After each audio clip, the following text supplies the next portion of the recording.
Olá, pessoal, tudo bem? Eu sou a professora Priscila Paixão e para esse vídeo aqui, a gente trouxe uma situação importante a vocês, né? Eu trouxe aqui um questionamento para a gente pensar a respeito da sociedade. Você que está lendo o nosso material, você já viu a questão da sociedade que está em constante mudança e que isso provoca também muitas transformações na educação. E aí, então, a gente começa com a indagação. Às vezes, você não se sente um tanto indefinido? Pois é, hoje, a sociedade realmente se sente muitas vezes indefinidos. Na nossa profissão docente, a ideia também se aplica quando a gente pensa na perspectiva de efetivamente ter essa indefinição sobre os passos que a gente deve tomar. Você está concluindo o curso de uma licenciatura, você será um futuro professor, né? Estará numa sala de aula, estará atendendo aos seus alunos, e a gente sabe que é um grande desafio. E para começar então, eu trouxe aqui a ideia de que essa indefinição, na verdade, ela é uma consequência de todo o processo, se assim a gente pode chamar, da evolução da própria humanidade. Você já parou para pensar que a geração dos nossos pais era uma geração diferente? A geração dos nossos avós era totalmente diferente daquilo que a gente vive hoje? Pois é, cada dia mais a tecnologia faz parte da nossa vida.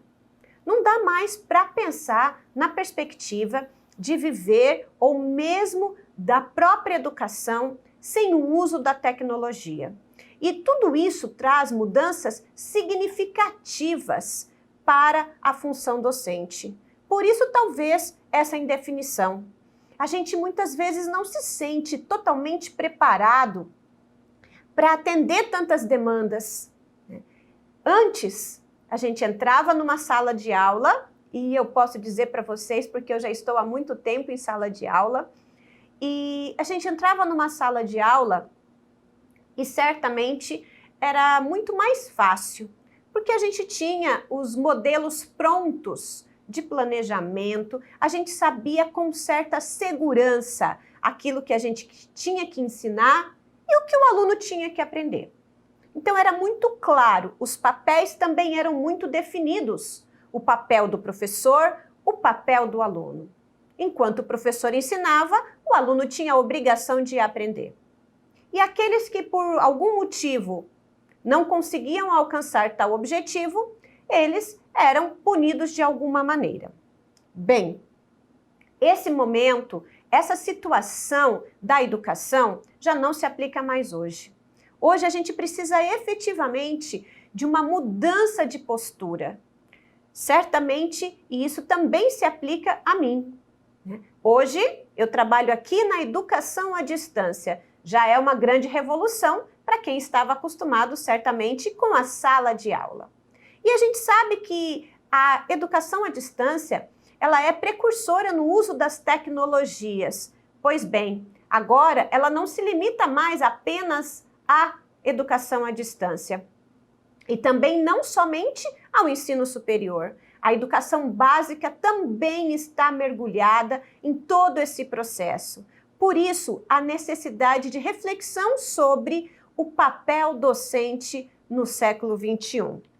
Bem, e aí eu trouxe para vocês algumas indicações que nos fazem refletir a respeito desse nosso papel docente. Hoje, gente, quando a gente fala da velocidade dos conhecimentos nas diversas áreas, ela é tão grande que nos últimos 100 anos, avançamos o equivalente a 20 mil anos de progresso. Vocês podem imaginar, gente, o que é 100 anos na história da humanidade? Pois bem, 100 anos é muito pouco. Vocês já se pensaram como era viver ou como era ser um professor no início do século passado, no início do século XX? Então, eu esses dias li uma reportagem que me chamou muito a atenção e falava efetivamente da criança recém-nascida.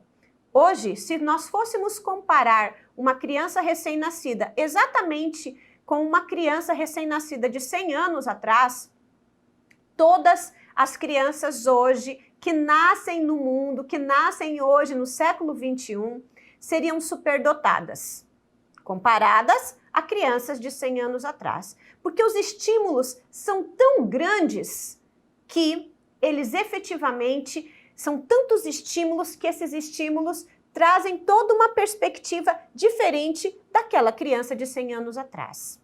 Tem um outro dado também que nos chama muito a atenção, que é o dado de que 60% dos estudantes de hoje, os nossos alunos, terão uma profissão ou trabalharão num emprego que ainda não existe. Isso também nos causa espanto, porque se eu vou ter uma profissão, os nossos alunos terão profissões, empregos, que a gente ainda não sabe e que nem existem, como nós vamos prepará-los para viver em sociedade e para o mundo do trabalho? Essas são as indagações que permeiam o nosso processo de formação docente. Formação de inicial e continuada. Tudo aquilo que a gente traz hoje não se aplica necessariamente só para quem está começando a carreira docente, mas todos aqueles que são efetivamente professores e precisam repensar essa postura. Porque se eu não sei aonde o meu aluno vai trabalhar, em que emprego ele terá, que profissão ele terá, certamente eu tenho que abarcar um rol de possibilidades enormes em sala de aula. Não dá mais para a gente se limitar ao desenvolvimento de uma única habilidade, seguir uma única linha de raciocínio. Nós temos que estimulá-lo de todas as maneiras possíveis para que eles estejam aptos a viver numa sociedade daqui a alguns anos, para a próxima geração, e que eles se sintam também seguros em viver e trabalhar no futuro próximo. Pois então, gente, e a gente também tem alguns dados aqui fresquinhos que eu trouxe para vocês do Censo da Educação Básica, do INEP, e esse cenário traz para a gente que ainda hoje existem muitos profissionais da educação, muitos docentes que estão efetivamente atuando na docência, nas escolas brasileiras. Em 2019, foram registrados 2,2 milhões de docentes na educação básica brasileira. A maior parte atua no ensino fundamental, 62%, no qual se encontra aí, olha, uma infinidade de docentes. Então, vejam, até porque a gente entende que a grande maioria se concentra no ensino fundamental, porque o ensino fundamental ele atende 9 anos da escolaridade dessa criança, desse adolescente. Então, a gente precisa compreender efetivamente que esses professores precisam de fato de uma formação. Por isso que há pouco eu disse a vocês que quando a gente fala em refletir sobre o papel docente, não somente para aquele que estará entrando no mercado de trabalho, mas também aquele que já está no mercado de trabalho. E ainda também, do próprio censo, a gente traz alguns dados que também nos chama a atenção da necessidade de que a gente esteja efetivamente acompanhando tudo que está acontecendo para também se sentir mais qualificado para atender a todas as demandas da sociedade. Hoje, eu trouxe aqui nessa tabela o percentual de disciplinas ministradas por professores com formação superior de licenciatura na mesma área de atuação por região, segundo a etapa do ensino. Isso aqui é um dado que nos preocupa. Nos preocupa por quê? Porque a gente parte do pressuposto de que ter o domínio da área de atuação efetivamente é pré-requisito. Nós estamos aqui falando de ir além desse domínio do conteúdo. Contudo, a gente pode pegar aqui os dados que trazem para a gente de que, olha só, tem muitos profissionais, em algumas áreas do Brasil são mais alarmantes do que outras, que não têm a formação específica para aquilo que ele está trabalhando. Ou seja, vou dar um exemplo aqui para vocês. São professores, por exemplo, que têm formação em matemática, mas está dando aula de geografia. Ou são professores de educação física, mas estão numa sala de aula dos anos iniciais, exercendo o papel de um professor pedagogo. Então vejam, gente, a gente tem aqui uma situação preocupante no nosso país. Por quê? Porque a gente está falando de um momento de transição, de transformação dessa sociedade e, consequentemente, da educação e do papel do docente agora no século XXI, mas ainda assim eu tenho que me preocupar com estes dados. E os dados não param por aí, não. A gente também tem o PISA, que é um programa internacional, é uma avaliação em larga escala, no âmbito internacional, organizada pela OCDE.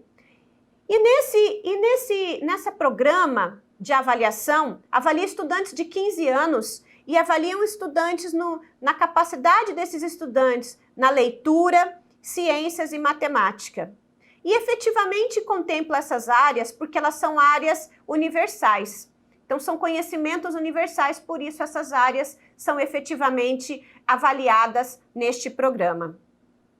E um dado alarmante, por exemplo, sobre a leitura, é de que o Brasil ocupa, olha lá, o 59, na posição 59 em leitura. Em matemática, o Brasil ocupa 65, a posição 65, e ciências 63. Mas vocês percebem que esse comparativo é num comparativo entre 70 países participantes. Ou seja, o Brasil ocupa as últimas colocações na leitura, nas ciências e na matemática. Isso prova também o quanto nós precisamos repensar o papel docente no século XXI. Bem, e para que então a gente finalize essa nossa primeira discussão, eu quero trazer para vocês aqui uma citação da Isabel Cristina de Moura Carvalho. Ela diz o seguinte: as nossas ideias ou conceitos, elas organizam o mundo, tornando-o inteligível e familiar. São como lentes que nos fazem ver isso e não aquilo, e nos guiam em meio à enorme complexidade e imprevisibilidade da vida.